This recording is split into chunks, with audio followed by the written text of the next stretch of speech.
정부가 저출산 극복을 위해 내년부터 아이를 낳으면 최저 1.6% 금리로 최대 5억 원까지 주택 구입 자금을 대출해주기로 했습니다.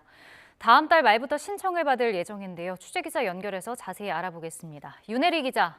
네, 경제부입니다. 네, 내년부터 도입되는 신생아 특례 대출 정책에 신혼부부들의 큰 관심이 쏠렸는데요. 오늘 세부 지원 내용이 공개된 거죠? 네, 그렇습니다. 정부는 지난 8월 저출산 극복을 위한 주거 안정 방안을 발표하면서 아이를 낳으면 저금리로 주택 구입 자금을 지원해주겠다고 예고했는데요. 다음 달 29일부터 시중은행 홈페이지 등을 통해 신생아 특례 대출 신청 접수가 시작됩니다. 지원 대상은 대출 신청일을 기준으로 2년 이내 출산한 무주택 세대주입니다. 부부 합산 연소득이 1억 3천만 원 이하, 자산이 4억 6천9백만 원 이하면 지원 대상이 됩니다.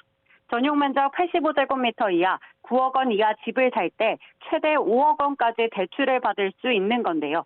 연소득에 따라 금리는 차이가 있습니다.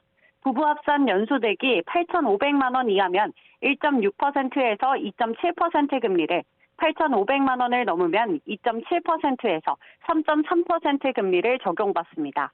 세부 지원 대상을 보면 올해 1월 1일 태어난 출생아부터 적용되고 혼인신고 없이도 아이를 낳기만 하면 대출을 받을 수 있습니다. 임신 중이라면 포함되지 않고 2살 이하인 아이를 입양한 가구도 지원 대상이 됩니다. 아이를 한 명 더 낳을 때마다 금리가 0.2%포인트 하락하고 특례 기간은 5년씩 연장됩니다.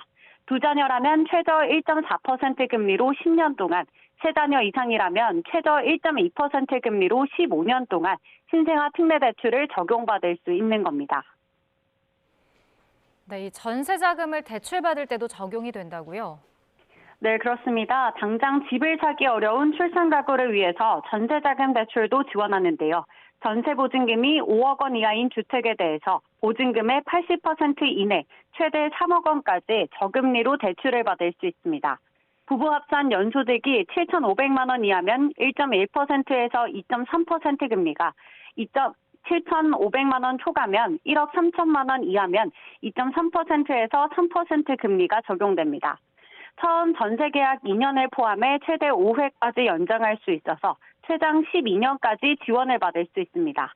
전세대출 역시 아이를 한 명 더 낳을 때마다 금리를 0.2%포인트 인하해주고 기간은 4년 더 연장해줍니다. 또 전세 계약을 맺은 지 3개월 이내라면 기존 대출을 신생아 특례 대출로 대환할 수 있습니다. 정부가 저출산 극복을 위해 내놓은 정책은 이뿐만이 아닌데요. 내년 3월부터는 신생아 출산 가구를 대상으로 공공분양주택 특별공급도 시행될 예정입니다. 임신 중인 태아를 포함해 2세 이하 자녀가 있는 가구에는 특별공급 3만 가구를 포함해 연 7만 가구를 우선 공급하겠다는 계획입니다. 다만 아직 구체적인 공급 지역은 공개되지 않았습니다.